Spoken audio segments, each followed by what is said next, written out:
Hello there. My name is Dr. Stanton Hom, and you are watching one of my favorite classes that I've ever taught or created, The Power of Vitality, the Missing Link in Self-Healing.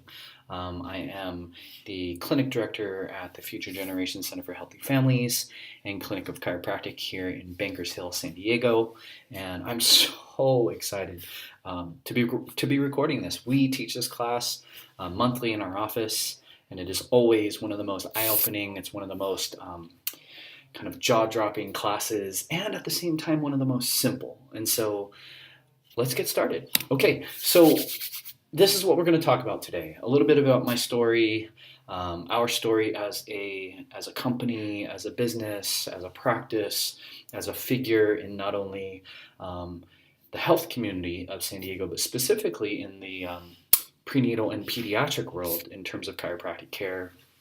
A lot of our providers in the office are very, very, very well known in the community, and so we're going to get into that a little bit, and then the brilliance of nature. This is easily one of the most important topics when we're considering the possibility of the body healing itself. You really just need to look at nature sometimes. And we're going to go through a little bit of that, and so move into the science of vitality. We're going to talk about how we inspire that science with chiropractic, and how that science is often not inspirable to the degree without chiropractic. And then we're going to go into some cases, and we're going to go into a couple stories about my family, and let's get going. Okay, so I don't like to talk about myself that much, but I'm going to right now.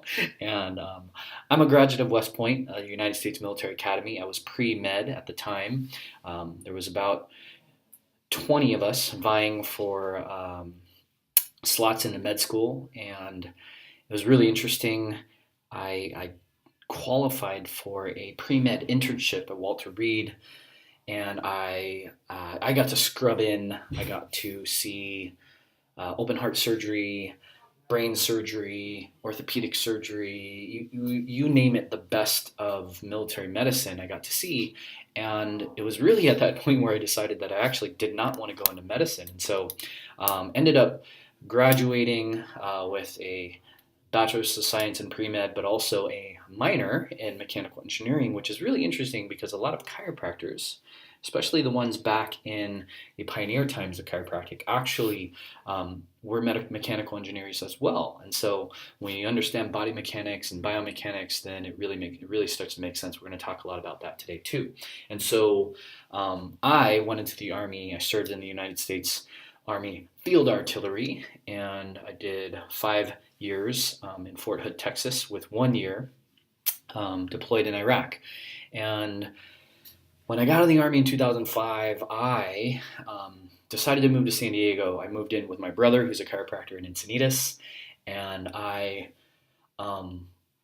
basically just loved being a patient of chiropractic. I didn't really know what I was getting into. I didn't know that I was unhealthy per se, although very clearly experiencing major digestive and gut disorders, chronic stress and chronic pain, and some forms of PTSD. And it was really interesting because, one, I got under a very consistent regimen for chiropractic care, but also started to learn all of the different avenues of healing, from yoga to meditation to surfing to we live next door to a Whole Foods, and I really started to understand wellness and how the body could heal itself. And within 6 weeks, I really felt like I had hit the reset button in my body. It was pretty miraculous. And then by 6 months in, my brother had told me that I was his healthiest patient on his books. And so he had been in practice. He was really young at the time. He was 3 years into practice. And he was at the same time, very inspired and motivated, and inspired me along the way because of how I realized how my body could heal on its own without drugs and without dangerous procedures and things like that. And so that actually inspired me to go to chiropractic school, which I eventually graduated from in 2010. I did an internship at the VA hospital in North Los Angeles, probably one of the top internships in chiropractic school, and then continued on. And now at this stage, I've done over 1,000 hours postgraduate, and that includes board certification with the International Chiropractic Pediatric Association, and I'm awaiting my diplomate, which is the highest level of training in prenatal and pediatric chiropractic.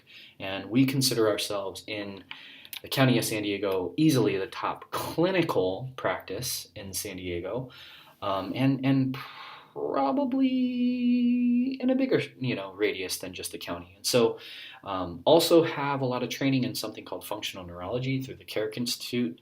Dr. Ted Carrick is easily the smartest human being on the planet in healthcare today, rehabbing the likes of Sidney Crosby, the best of NHL, people who have received some of the worst traumatic brain injuries and concussions and things like that, who were given virtually no answers from conventional medicine, being rehabbed by Dr. Carrick and his team. And I'm very grateful to have training from him, almost board eligible as a functional neurologist as well. And then 100 hours plus of chiropractic wellness training through the International Chiropractors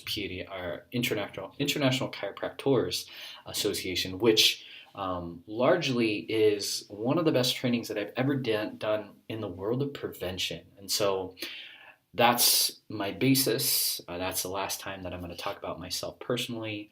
But I hope one, I'm a really, really big nerd.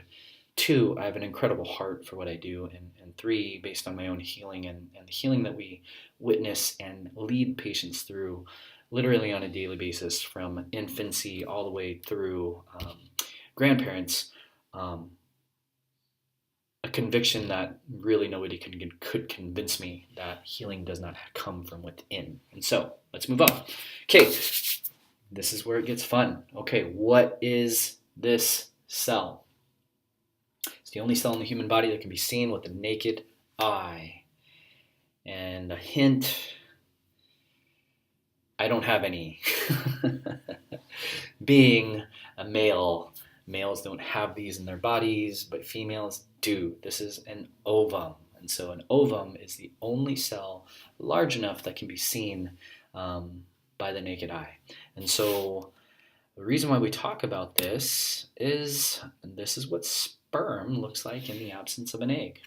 They swim haphazardly, they're kind of directionless. Yes, the metaphors are true. My wife would totally agree that sperm men are virtually nothing without women. For all you men watching this, no offense, but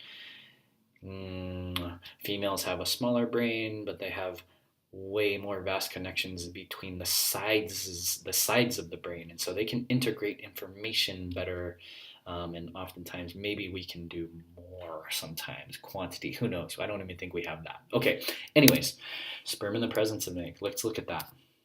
Haphazard, super direct, right? And so this is without anybody checking in on Facebook. This is without an alert from some handheld device. This is instantaneous. This is through the brilliance and the wisdom inside of the body, right? That's purely it. I mean, we couldn't even measure this through thermodynamics and chemical radiation, thermodynamics and chemical reactions. It's way faster than any source of energy that we currently know, right? And so let's move on. Life is intelligent. So is a mother's intuition. It's biology. It's science. This is something that we hold as a foundation in our practice, and we will never remove this from the foundation of our practice. And so when we talk about a mother's intuition, when moms come to see us, oftentimes I ask more questions than I give directives, because often we can just elicit the correct answer or the correct diagnosis or the correct cause of what's going on just by asking enough questions for moms. And so long story short, is life is intelligent, and the expression of life is intelligence as well. So let's move on.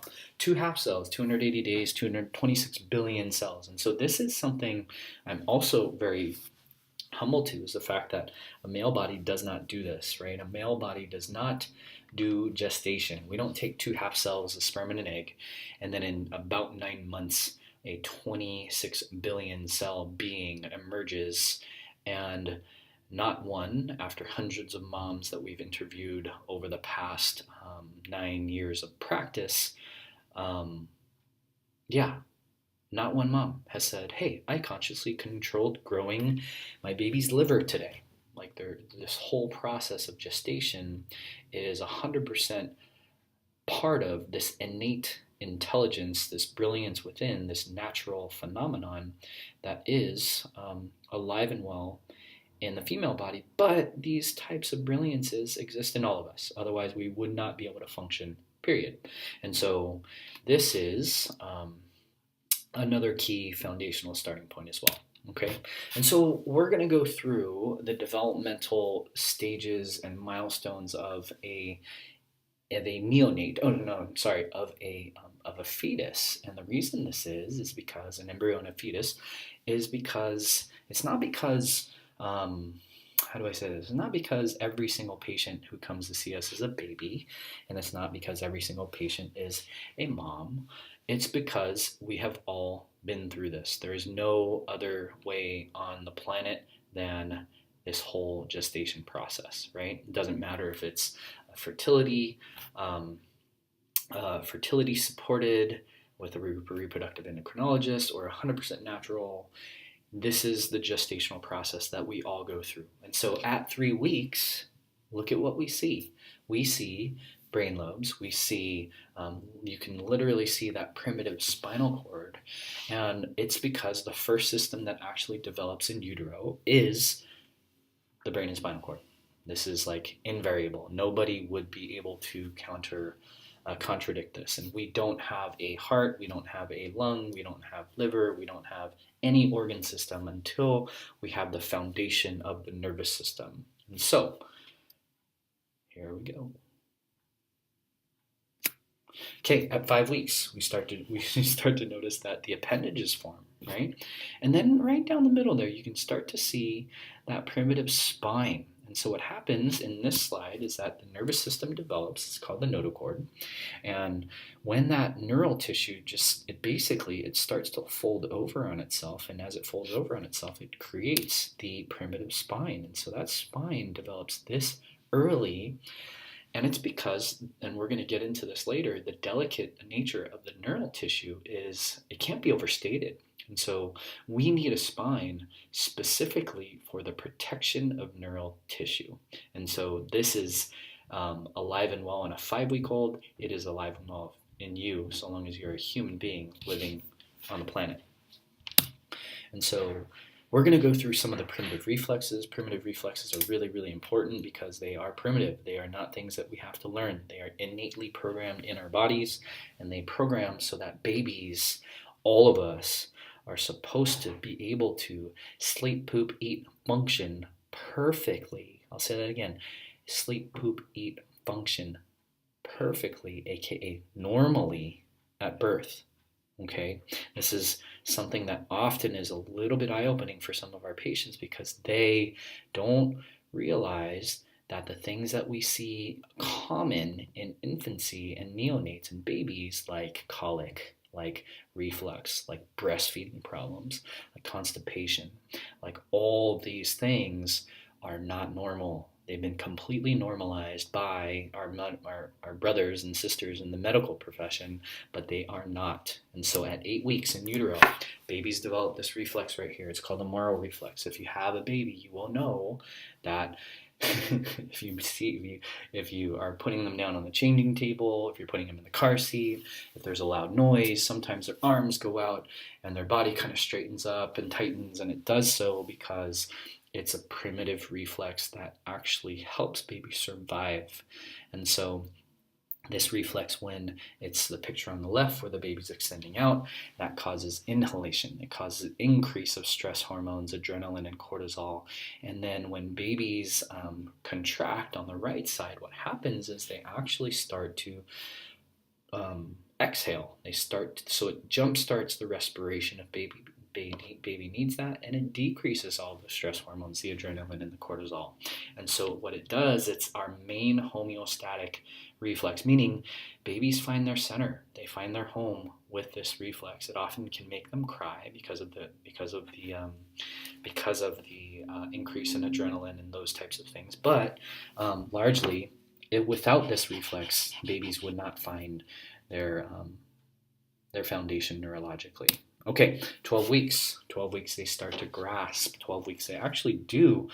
There's a little bit of a misnomer, not totally on this group of slides, but they actually start to suckle at this age, or at this stage in utero as well. But the grasp reflex is really important, both for the hand and feet, because evolutionarily, whatever your belief system is, we have all kind of had this reflex for a long time, because back in the day when we were in, like, say, caveman days or whatever, we were always riding on mommy's back, daddy's back, and when you start to fall, you have to grab and you have to hold on just to survive. And so this is an early but very significant reflex. Okay, these two, probably the most important with regard to prenatal chiropractic. So 16 to 20 weeks, just about the end of that second trimester, baby is developing these primitive reflexes. The one on the left is called ATNR, asymmetrical tonic neck reflex, and the one on the right side is called spinal galant. These are also the two that I see most deficient in infancy when we do an infant exam.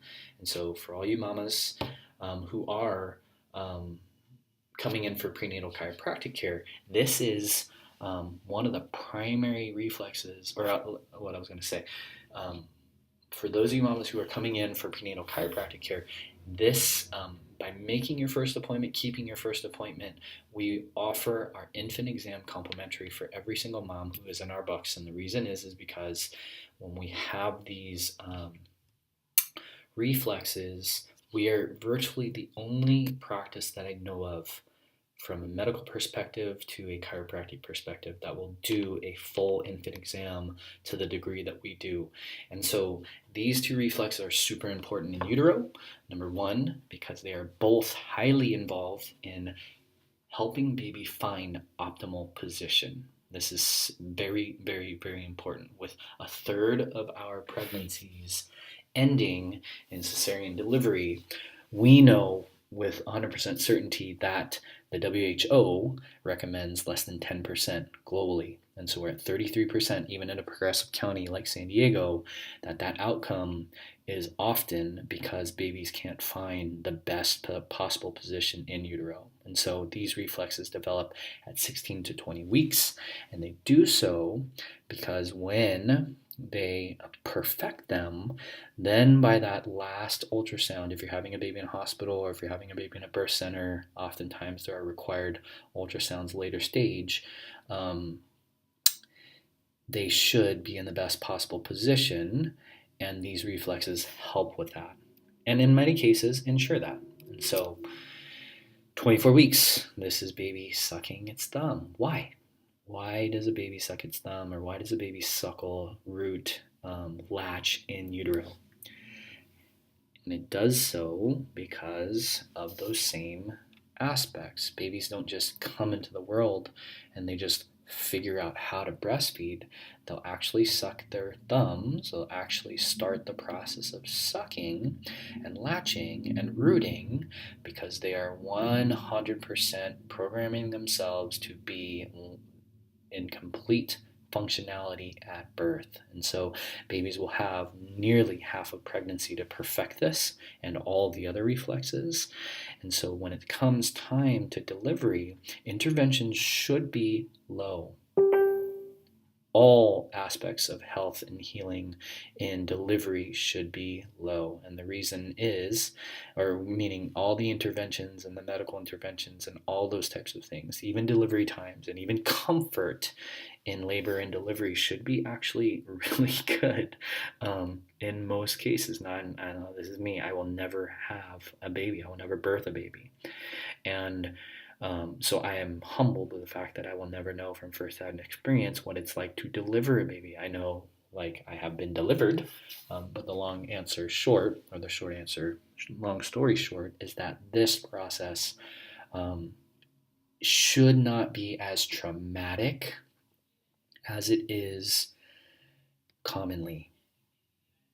And we see that every day in our practice, is that moms who are committed to their care in our practice, who do the things that we recommend, who actually commit to the care schedules that we recommend, it's like clockwork.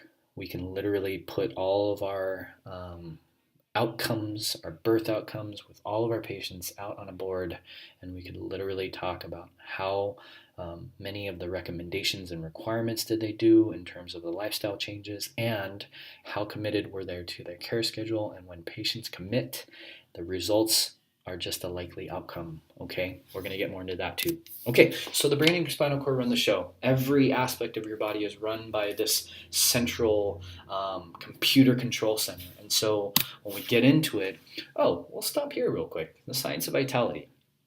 Science of vitality. This is the only slide that I actually use giant words that are a little bit deeper thought, not because I'm insulting anyone's intelligence, and not because I don't have bigger words that I use in other aspects, but because most cases people just want to get through some of the best classwork and get the meat and potatoes and all the things that they can act upon. And when you can do that, that's where we see the best results. And so we're gonna pause just for a little bit, talk about the science of vitality, and then we're gonna jump in to the other aspects of the nervous system, because this is the foundation. And so everything in what we do is actually very scientific. Everything is vetted with years of not only research by myself, not research that I've done, but research that I've read. And neuroplasticity is something that is becoming more and more of a catchword out there in healthcare, because nerves that fire together wire together. You have to realize that, and I use my dad as an example, because he has been a patient now, committed only for about 3 years. So I've been in practice 9 years. He's only been committed in my practice for about 3 years, and my brother's been in practice for a lot longer. And so he's a newcomer. He's in his 70s, and to be frank, 3 years ago he threw his neck out, and he couldn't move his body, and my brother had adjusted him. And I, in our office, we have a full spine digital x-ray. And so I said, Dad, come on down, and we're going to look at every aspect of what's going on with you. And so the reason why I say this is, from birth until death, neuroplasticity is not just possible, it's how we run our life. And so life essentially heals in that nerves can continually plasticize, which means build connections with other nerves until death. Super important. And my dad is evidence of that, because he has committed over the last 3 years, and he's lost 40 pounds. He's walking faster. He's gaining strength better. He's healthier than he's been in probably 20 or 30 years.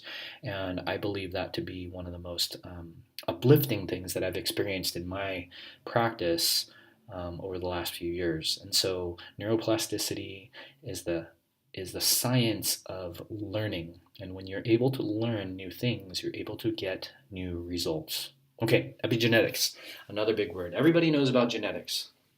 Everybody most people don't realize that genetics are not your destiny. This is really important. If you've seen the documentary Heal, if you've seen anything by a man named Bruce Lipton, a PhD molecular cell biologist from Stanford and the University of Wisconsin-Madison, turned into this kind of brilliant human being in the field of self-healing, you realize that genes are blueprints. Genes cannot turn themselves on and off.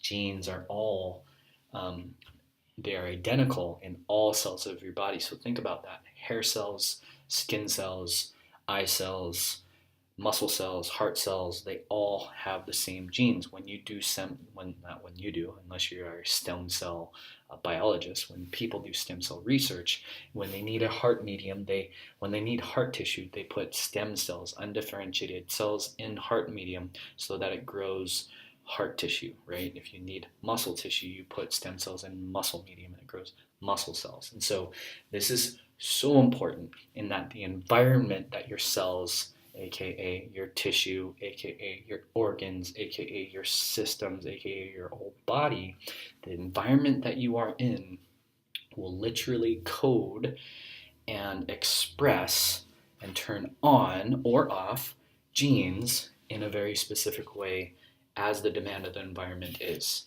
And essentially, this is power. Your choices matter, which is very different, right? You go to the medical doctor, they ask you your family history. We don't think about the gravity of the word you are genetically predisposed for blank.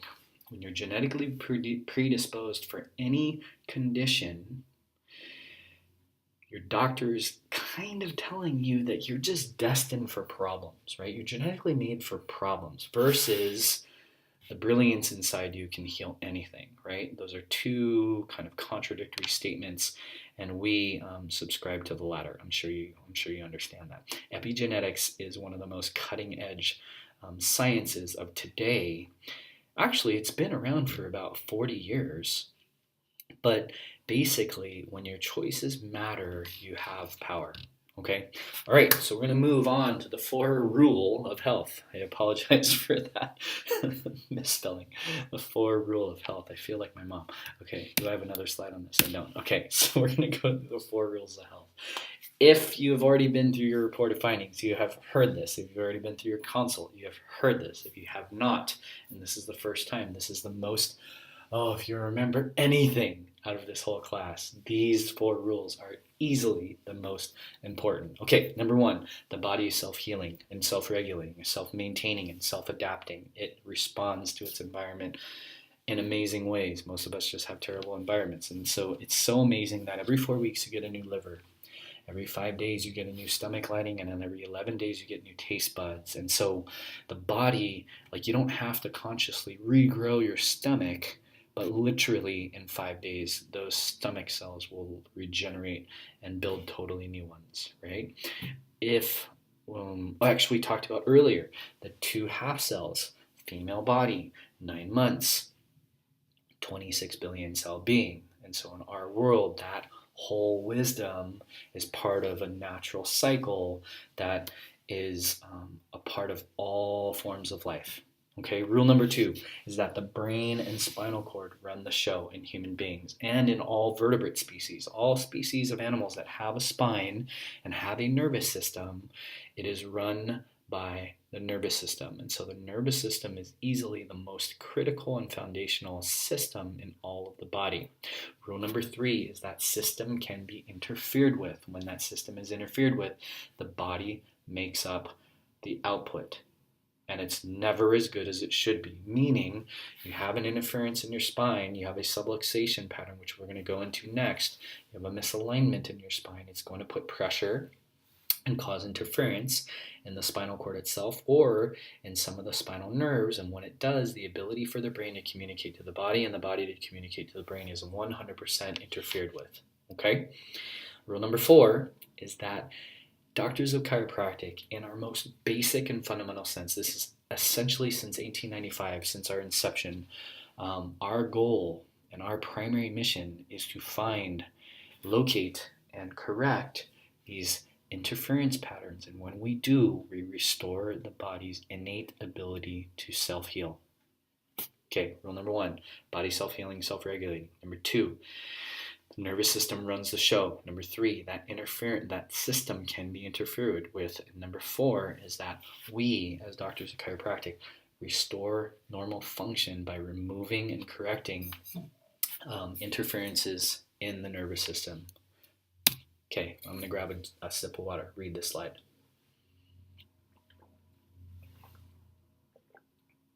I wonder if you could hear me swallow. Um, okay, here we go. This is so critical, right? Vertebral subluxation is at the crux of everything we do in chiropractic. And so when we talk about interference patterns, what you're looking at on the pictures on the right side is an x-ray of a low back. And so this area here is the sacrum. This is L5, this is L4, this is L3, and we go up, I'll go up the spine, right? Same thing over here. This is the sacrum. This is L5, 4, 3, and we go all the way up, right? And so to orient you here, a lot of people think that arthritis, can I point that out for you? Arthritis is over here on this right side. You can see this gnarly bone spur osteophyte forming, right? This here is also forms of arthritis right there. That lipping is not normal, right?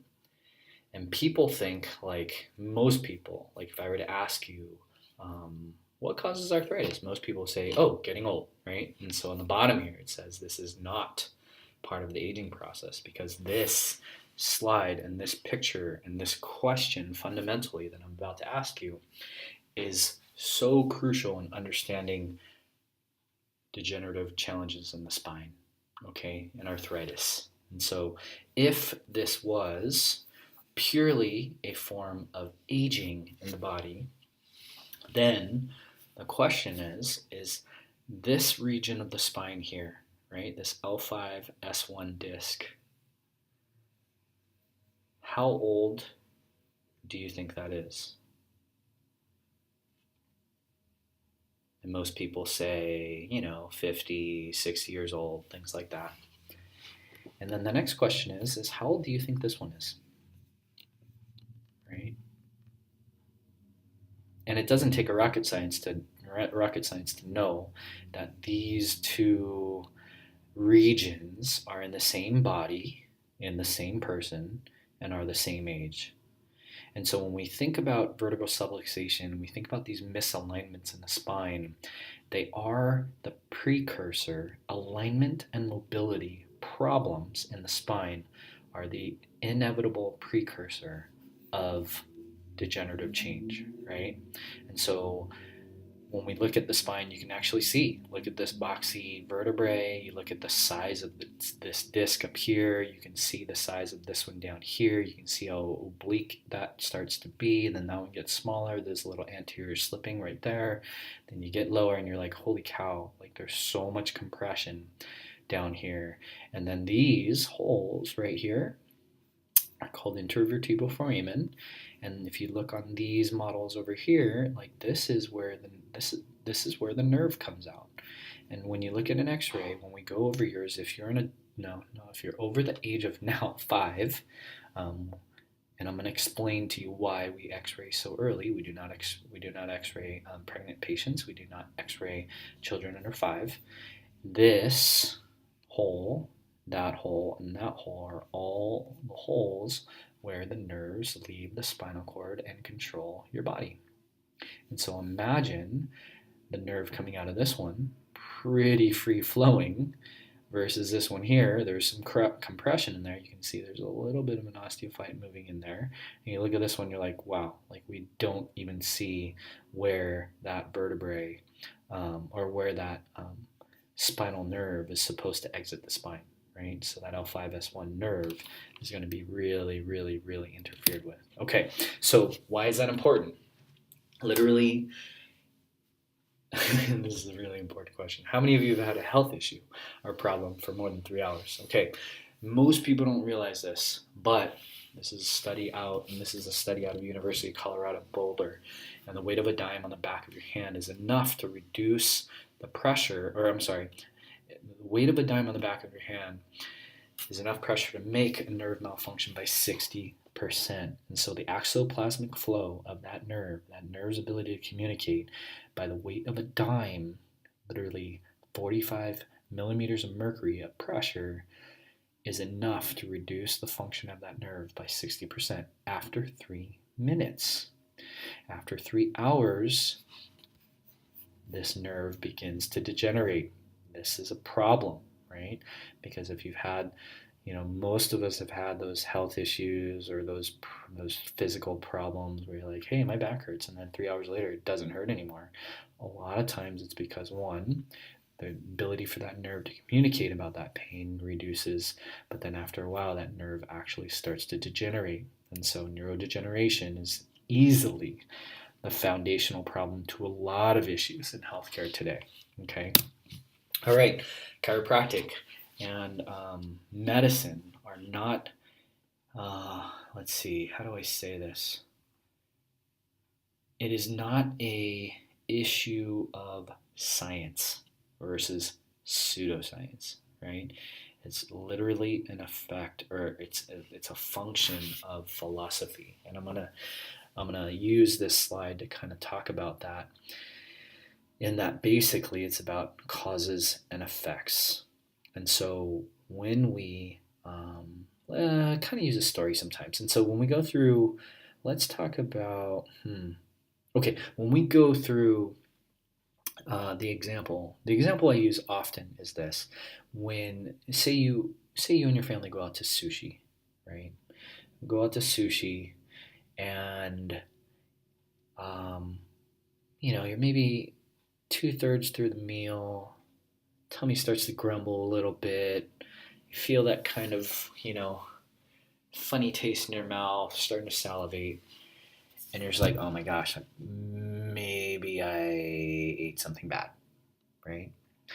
And you're like, oh, I shared this with my son, and he's looking a little bit squirrely too, right? Mom and daughter are doing what? Doing fine. I'm using dad as an example because, dad, we usually run into the funny stuff, right? We probably ate the wrong thing. Like, oh, like that's probably good, pull out of the fridge. It's like no big deal. And then, thrown up a little bit later, right? And so say the boys in the family are thrown up and realize that it comes down to that spicy tuna, that you had. And it was, you're like, hey, all these rolls look really fresh, and this was just a little bit off. But you know what? Just put a little bit extra wasabi, no problem, right? And then to the chagrin of the boys. And what's interesting is when you start to throw up, like say everybody had that, right? Everybody had that dish, and everybody was exposed to potentially whatever bug or whatever food poisoning could have been. And then you go to the ER, or you go to the urgent care because little guy's getting a little bit dehydrated, and we're a little bit worried about what's going on. And we get there, and 100% of the time, we're treating the kid, right, for dehydration. But oftentimes, they might do something to stop the vomiting, or they might do something to stop the diarrhea. And it's always, in general, in medicine, to stop whatever the symptom is. And yeah, if we're pushing towards those levels of dehydration that are life-threatening, then that's a problem, right? I'm never, ever, ever, ever going to say that medicine is bad. I'm just always going to say that they're best at saving lives, and they're generally not that good at prevention, and they're generally not very good at wellness, right? And so, but what's interesting is that mom and daughter ate that food too, but they didn't throw it up or diarrhea it out. Why not? And in the end, in the conventional medical system, we're always going to treat the one that has a symptom, right? When in reality, isn't that a good thing? Isn't it a good thing if you eat something terrible? Or, one of my patients who's a little bit younger would always say, like, hey, I juice, I'm doing all these healthy things for myself. And why do I get these gnarly hangovers whenever I drink and my brother doesn't, And you're like, when you drink, how much? And do you think alcohol is good for your body? And it's really interesting, right? It's like maybe you get a hangover because your body's telling you that alcohol is actually really toxic for you, like it used to do for me when I was in the military.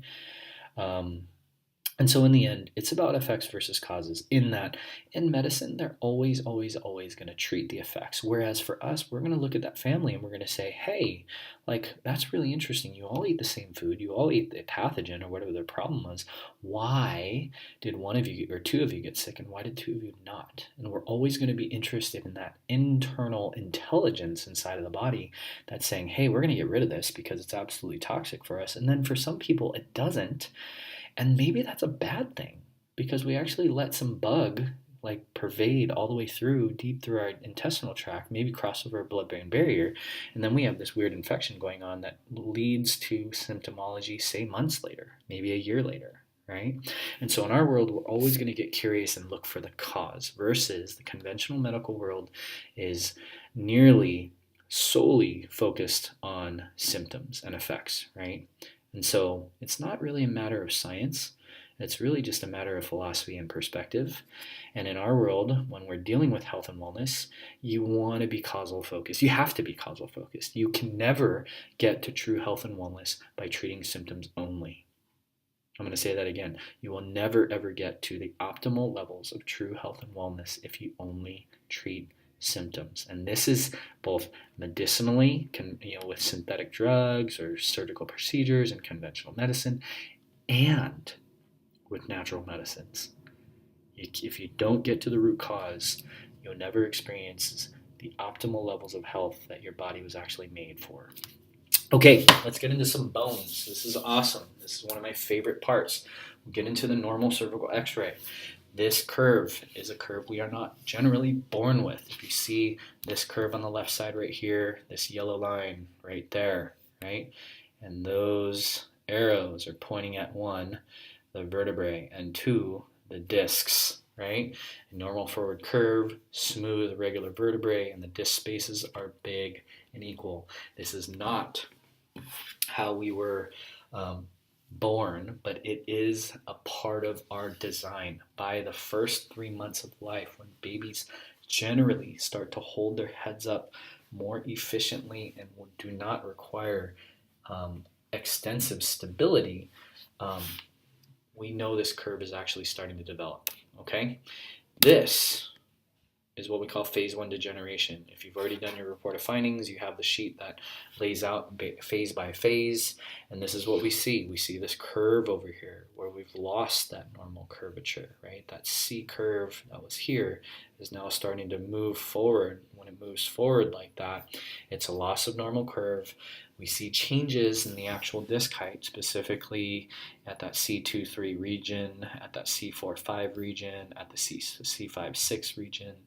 Those areas are showing signs of decreased disc height, which means that there's inordinate amounts of pressure on this spine, right? When you go back to this spine's ability to keep normal posture is way better than this one's, right?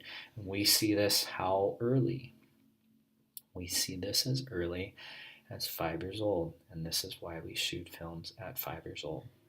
Because when we see, literally in our practice, up to 20% of the kids that we see as new patients 5 years old and at 5 years old, we see this curvature present. And when you understand, if you've ever done human anatomy dissection or any dissection that went through the spinal cord, the ability to cut through this ligament is really, really, really difficult. So the ability to remold this ligament takes time.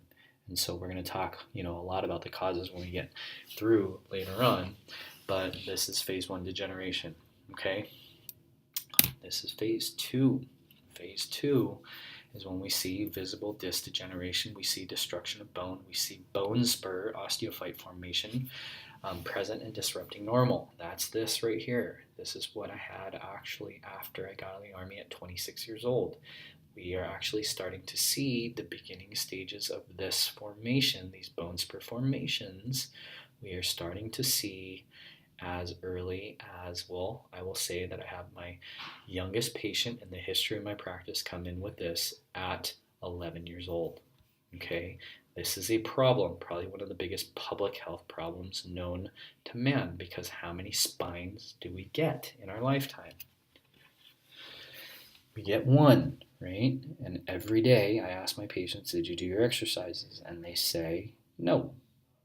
And I'm shocked half the time, and I'm not shocked half the time, because we just, as a profession, haven't gotten to a place where we do our spinal hygiene. Versus dental hygiene is something that we do every day, twice a day. We floss at night, and that's just part of our repetition. And our teeth are generally healthier, right? But the the kind of irony in all of this is that you can get new teeth. Like, you could literally get new teeth, and eventually you could probably get new teeth at Costco. At some, one day it's gonna turn into that. But largely, we have these spinal aspects and these spinal hygienic exercises that we just don't pay enough attention to, and it's honestly because it's inside of our body. If it was cosmetic, unfortunately, we'd probably take better care of our spine. And now we're actually seeing how cosmetic it is, where patients are coming in, they're like, hey, I'm having this hump form at the base of my neck on my back. It's really interesting, and I don't really like it. And you're like, yeah. And then they commit to certain levels of care because things start to shift and move. But long story short is, this is not good. This bone spur formation is a sign that this bone is deforming to a state and destroying to a state that it's getting to a place where it's becoming more permanent. It's not totally permanent yet. We'll get there. Okay, phase three degeneration is oftentimes where we have this crazy amount of stability, or I'd call it spastic nature, where it turns into this straight military neck. You can see very deep forms of degenerative change, specifically in this region here, where this bone is completely destroyed, right? It's not crushed and it's not fused. You can still see levels of disc in there. When you have disc potential, you have the ability to begin the process of regenerating the spine. And so movement of discs is actually the only way that we actually feed discs in an efficient way. It's called a process called imbibition, in that when the discs are avascular and they don't have blood supply, they don't get nutrients unless they move. And so those of us who stay stationary for too long, we will see degenerative change. And that's not good, right, to this level. Okay, phase 4. This is where things get irreversible. You see that curvature completely change. You see the destruction and the level of destruction of bone. You have virtually no more disc right here. This is virtually bone on bone right here. When you have bone on bone, this is not reversible. Phase 3 can generally be reversible to phase 2. Early stages of phase 2, this is a little bit more advanced. Early stages of phase 2 can be returnable to normal. And phase 1 can be returnable to normal. So don't ever let anybody tell you that degeneration is irreversible, that arthritis is lifelong, because it can actually change, and it can change very efficiently when given the right what we call care schedule in our office. Okay, and so let's move on. Okay, from the front, this is a normal pelvis and lumbar spine. You can see, like, straight up and down, like all those lines pass through those vertebrae. You're going to get your x-ray printouts that look virtually exactly like this. Either printouts, or we're going to give you the actual digital copies. And so when you have these measurements, what it's basically going to show you is alignment, right? We're going to show you on the previous ones, hey, where are you falling on the scale of degeneration from the front? We're going to show you how aligned that body is, okay? This is scoliosis. Scoliosis is very common. Scoliosis is not normal. And so this is actually a presentation that we see very, very commonly. And this level of mobility, or actually laterality in the spine, is something that we're seeing more and more often. And it's because the checks that they do in school are rather inconsequential. It's like, oh yeah, you might have scoliosis, go in that line. You don't have it, go in that line. And then you definitely have it. And generally it's just like, oh, we're just gonna watch and wait. There's not much that you can do about it. In our world, there's a lot you can do about it, right? You can see the change in 1 year of care right here. You can see the differences in how the actual spine is sitting. It's not perfect yet, right? You can still see this misalignment of the hip joints and the sacral base angle, but you can see that the rest of the spine actually starts to move into more of a normal tone. right? This is another patient that we've had in our practice. And so you can see how far off this part is right here, and you can see how much closer that is right there, right? So much better. This is what happens in conventional healthcare. We've had a few patients come in with Harrington rods. These rods are often called pins, and pins, often the perception is like push pin or staple or something like that. And so scoliosis this advanced is really important. This is not a, how do I say this? This over here, these Harrington rods, this is a noble cause. This is a noble cause because they know that life expectancy is less than 40 years old when you have degrees of change in curve that much. And when it's coupled with something like osteoporosis, then the bones could actually crush organs, right, if you don't have the structure.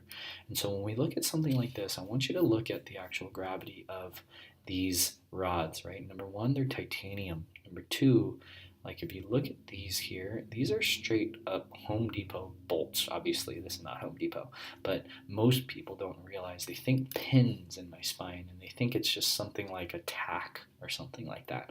But this is straight like titanium bolts and rods holding that spine up. And in our world, we're always, like we were saying before, we're always curious about the cause of this, right? And chiropractors are pretty brilliant at figuring out where the cause of this is. And in our practice, on a daily basis, we literally look at these films, and when we see the changes in these films, we know that one, we're preventing this type of trauma in the spine, but two, we're reversing the trajectory of that mobility or immobility, right? And so this, although is still, like I said, it's a noble cause. We just want to get to the root cause. Now, if it's a spine this advanced, we'd probably recommend something like that because this is where things get, potentially life-threatening. Okay, let's go through some cases. Probably my favorite part. This is Billy. He's 6 years old. ADHD. One in 9 kids today has some sort of attention deficit hyperactivity disorder.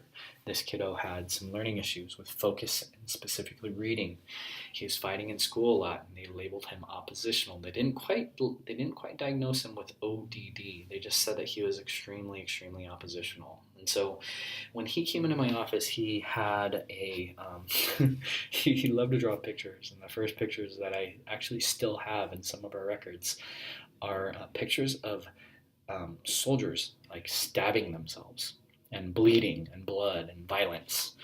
And then parents were like, hey, like they brought his brother first, and his brother was asthma ridden since he was 6 months old. He was 9. He came in completely gray and ashy, and they didn't even want to come into the office because of this kiddo.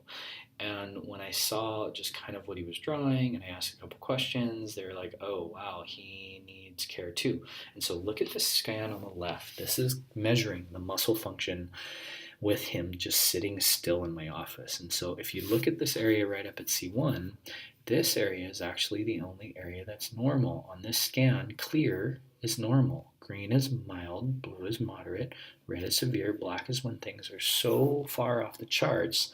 This level of tension and stress in a body, do you think that much stress and tension would lead to focus issues?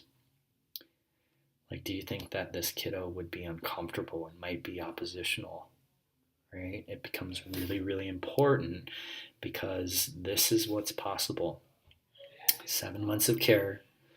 We shot these, we took this scan, and if you look at like one whole side of the body, it's like, yeah, it's almost all clear, and just a little bit of, a group of mild here and a little bit of moderate up at C1.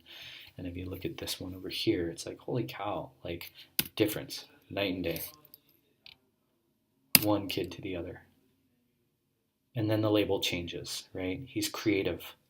He's helping others. And he's actually keeping parents accountable with exercise. He would walk in and be like, Mom's not doing her exercise. And she'd be like, what are you trying to do? Get me in trouble? It was really funny because he became a huge fan and advocate because he was feeling so much better, right? Okay. This is Jen, 25. 25, chronic headaches, TMJ, anxiety, depression, infertility, and H job.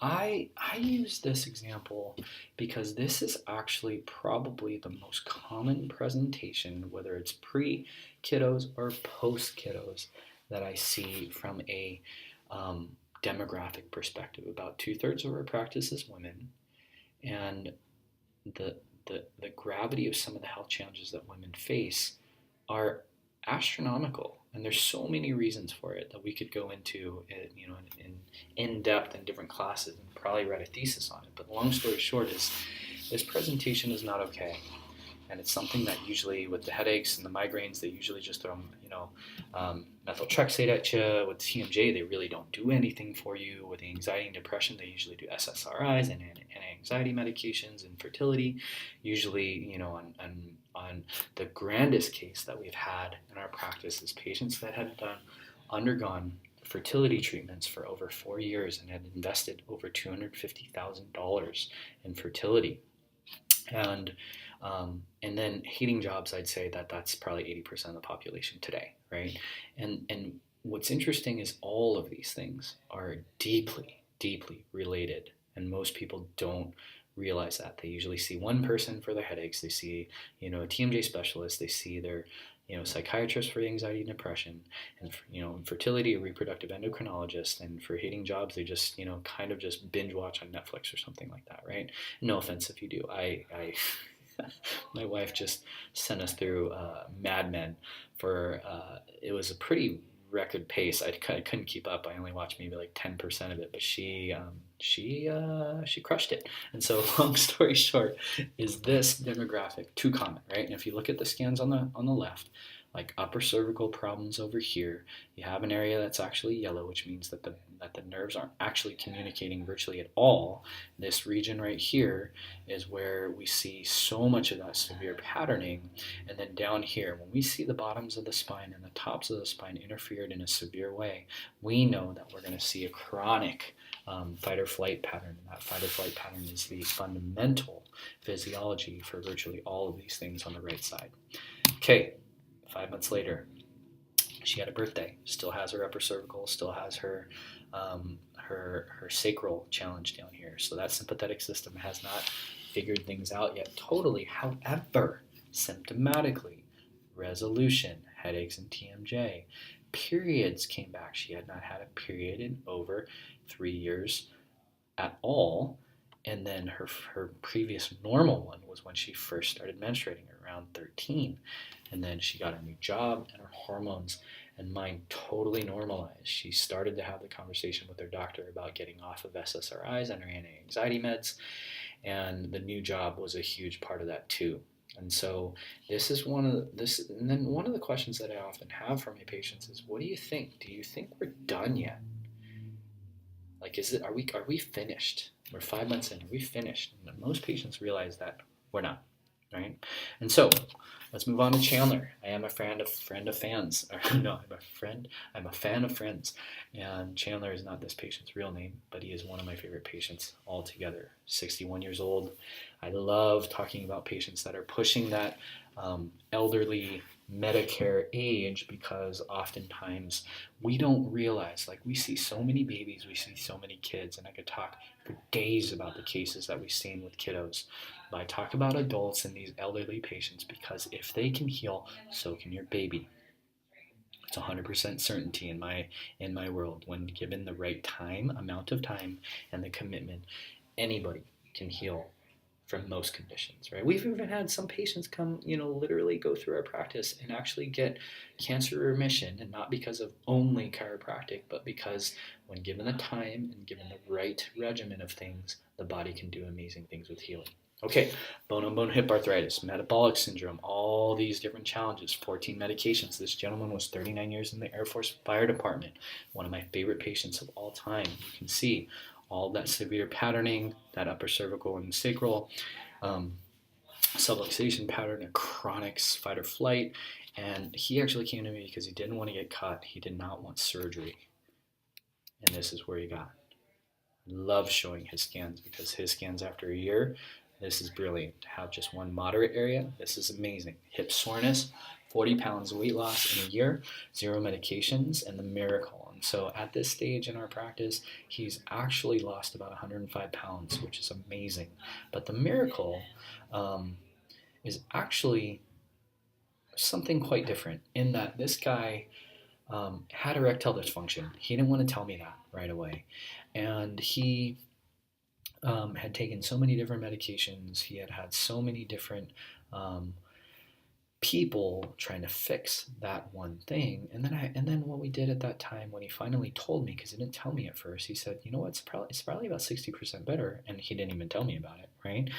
And I was like, okay, now that we know, let's give you 3 supplements. And within 3 weeks, he was actually fully functional from from that male reproductive perspective, right? And so the question I always ask is, people ask me, when should I start nutrition and when should I do certain things? And oftentimes we have an in-house nutritionist who is absolutely amazing, and we refer to her all the time. We just don't refer at least until we do that first re-exam. And the reason is because when we do refer after the system relieves a lot of this stress that you see on the scan over here.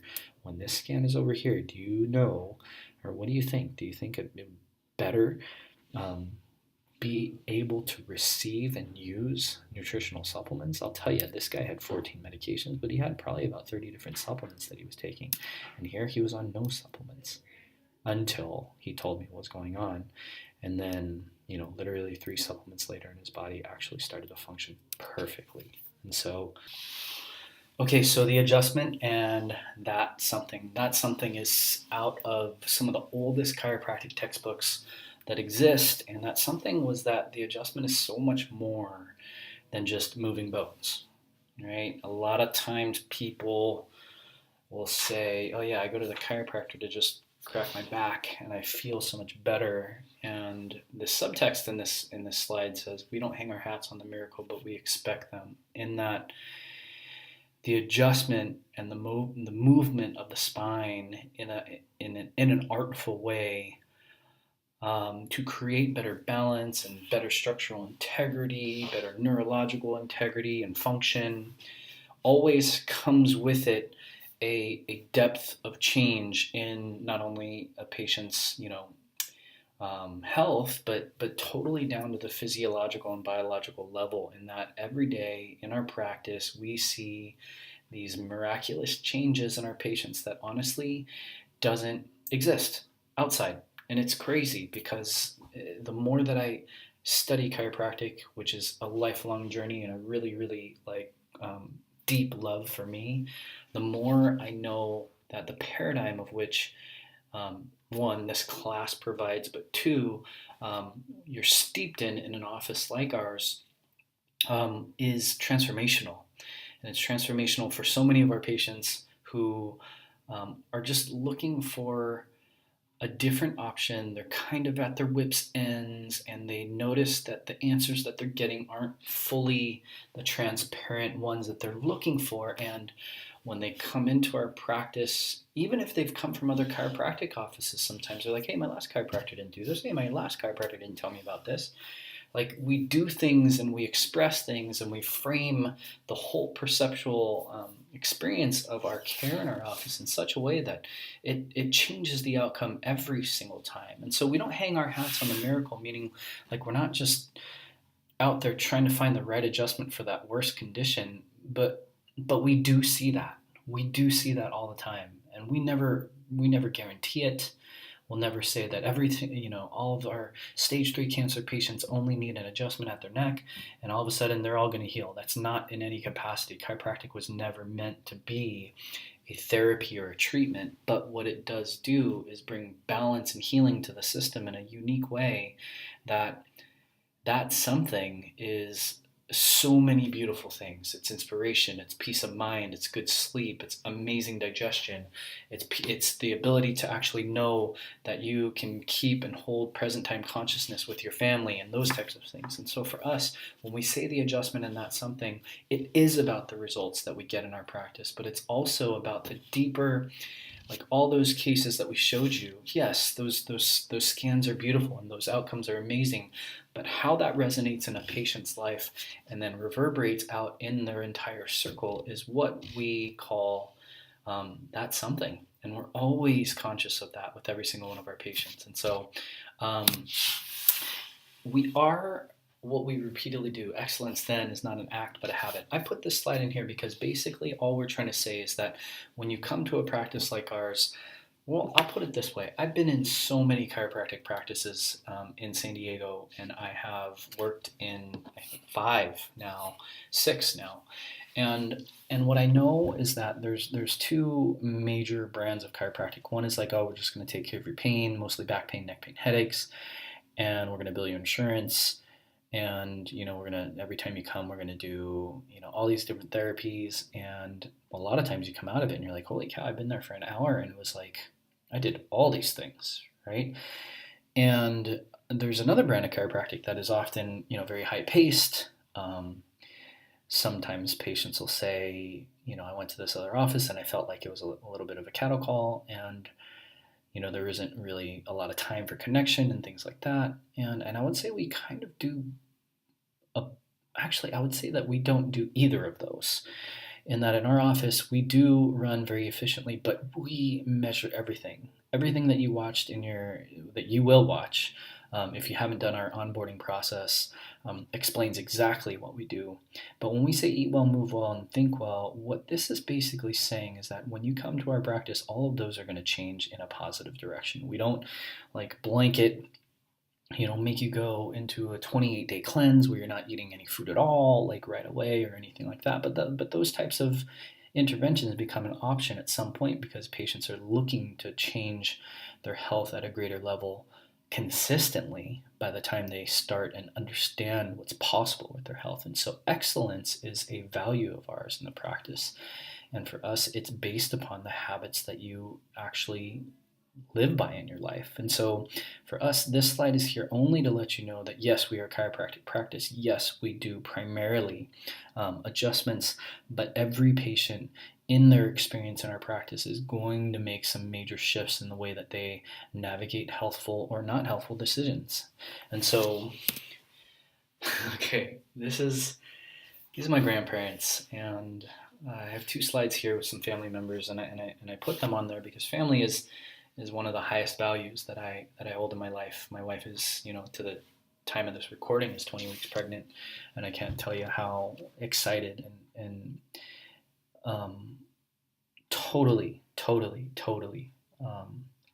inspired by the increasing of our family trees. And so these are my dad's parents, and it's not the funnest story about them, although I will say that they're extremely loving and amazing people, and taught me through action and through words just so many things that I continue on today. And every day I think about the legacy that I leave in my family and the planet, and I hope that I honor them.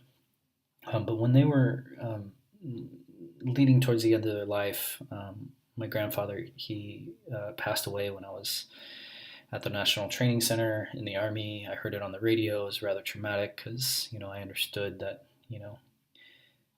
when you find out that your grandpa passes away, via a military radio, it's pretty devastating.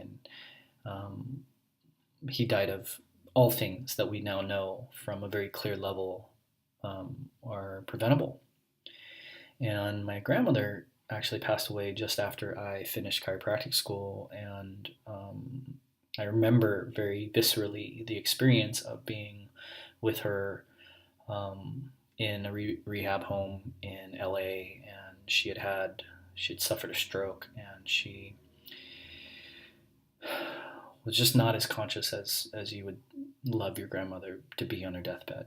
And I remember getting so frustrated because she couldn't eat anymore, and so they were feeding her through a tube. It was going through her throat down into her gut, and I just got so frustrated because they were basically feeding her this version of Ensure, that honestly, when you looked at the food label, you're like, holy cow, there actually isn't any food in this at all. And so one day I just got this bug up my butt and realized that, you know what, I've been juicing and doing smoothies for a lot of years. I'm gonna bring her something, and I'm going to literally like brought my Vitamix and my Jacqueline juicer up to LA from San Diego, and I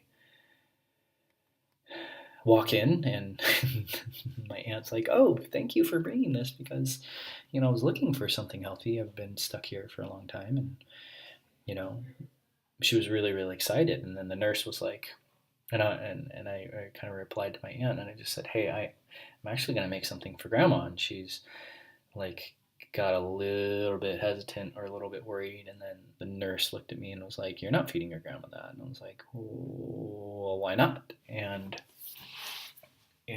I kind of got offended, and I didn't really want to get kicked out or anything, but I definitely wanted to prove a point in some respects, and I didn't realize the point that I wanted to prove. But I ended up grabbing the bottle of Ensure that was hanging, by my grandmother's bedside, and I asked my aunt directly, like, "Hey, will you drink this?" And she was just like, "Stan, you're crazy. Like, what is going on today? And why do you think like I would want to drink that?" And the nurse was getting a little bit concerned just because obviously I was very emotional, and she said, "You know, if you don't, relax, then I'm gonna have to ask you to leave." And I said, "Well, why won't you drink it?" To my aunt. And she goes, "Well, I don't know. I just don't want to get sick."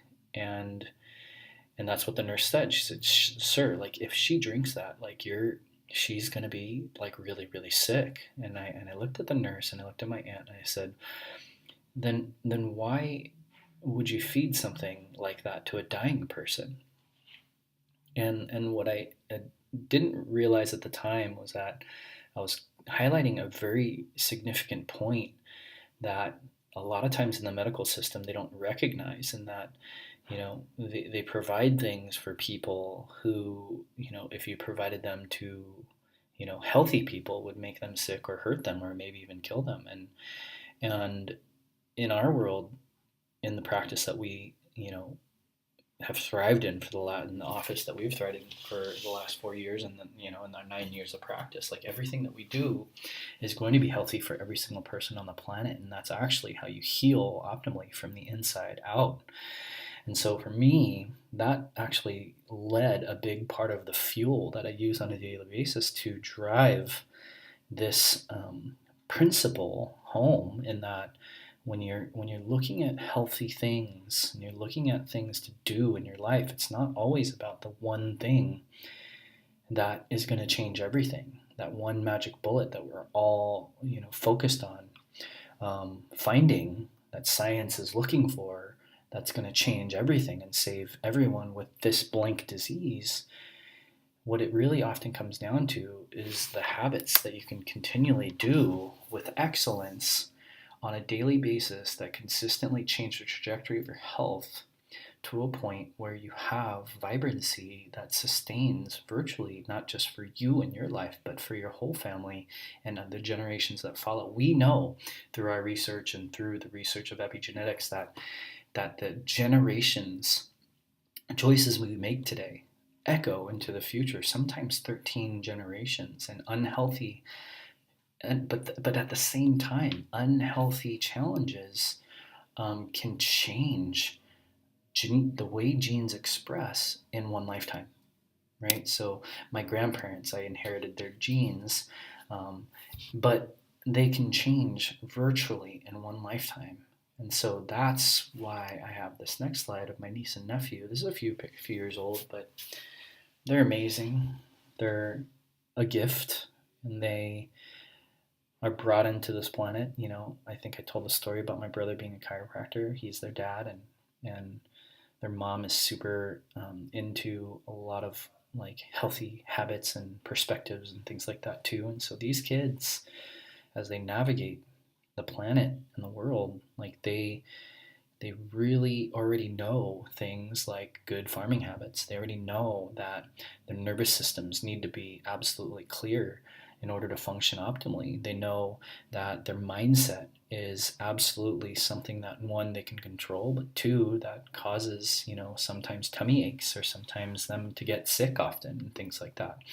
And they know like that exercise and playing is something that's going to be way more important than the newest video game that comes out. And the reason why I talk about them is that in a short shift of time, we can change the trajectory of the entire direction our family tree is going in, where it's like, oh, you have diabetes, you have autoimmune conditions, you have cancers, you have heart disease, you have all these things going on that are so common in your family, and then in one generation, you can make that shift and change it.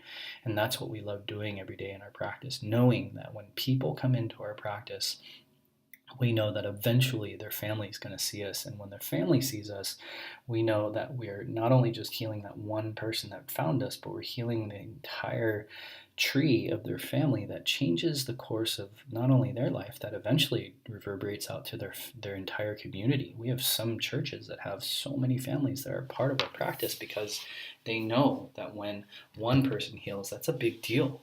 And it affects a family. But when a family heals, then that's a big deal, and that starts to affect a community. And when a community starts to heal on their own, then that's where we start to change from the inside out. The ability for our generations to follow to be absolutely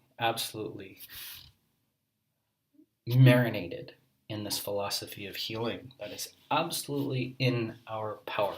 If there's anything about that neuroplasticity and the epigenetics principles, that those scientific bases for self-healing, if there's anything that's really the most critical piece of that, is that you have choice and power.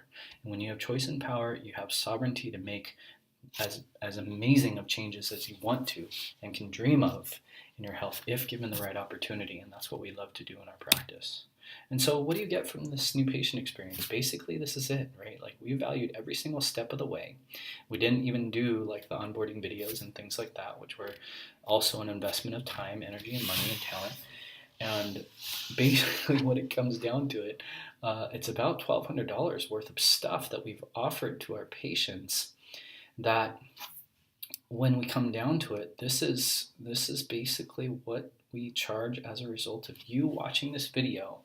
Anybody who you refer into our practice within the next month or so, which we're going to find a way to track. I don't know if we actually will, but either way, $99 when the value is over $1,200, and it's a deep marination of what we do in our practice in a way that honors this quote on the left. We may never know how far-reaching something we may think, say, or do today will affect the lives of millions tomorrow. The reason why B.J. Palmer said this was that a subluxation, a misalignment in the spine, is very, very small. But when that nerve is interfered with and all of a sudden parts of the body don't function optimally, that change the state of not only the health of that patient, but the mindset of that patient, it changes the consciousness of that person and reverberate and multiply that over that family, over that community, over that city, over that state, over that country. Then we have a world that's just stuck in what we call a subluxated state. That's that one small subluxation, maybe small in stature or maybe small in percentage of the body that's affected from a mechanical perspective, but from a humanitarian perspective, we love doing what we do on a daily basis, because for an actual small investment, the value that is received is to over 12 times, but the impact that it makes on all of our patients and their families and their communities is priceless. And so in the end, I'm so grateful that you watched this video, and I'm so excited at what's possible for you and your family as a result of this process. And it's why we're adding it as a part of the intake as opposed to something that patients come to see later. And so you getting to watch this is one of the first times that we're actually offering it sooner than we used to. And I hope you watched all the way through, and I hope you paid good attention. And because of that, that's why we honor you with this discounted rate of having a patient come in. Anybody in your family, anybody in your world who's been fighting something, who is frustrated with the healthcare system, who has maybe a list of diagnoses and potential drugs, or if they're just vibrant and healthy and they want to take their health to the next level. In the pediatric world, there's not one condition that we have not seen heal in our practice and in nature.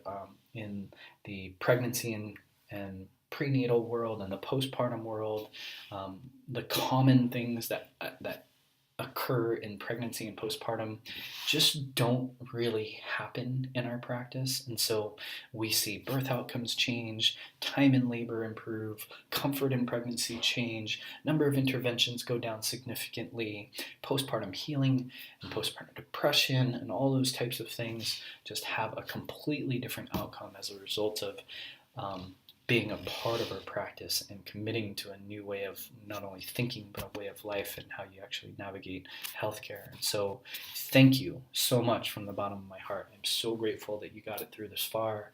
I'm excited to see where this takes everyone, and when we move, when I actually do get to meet you in person, I am so excited to do so, and I can't wait. Thank you.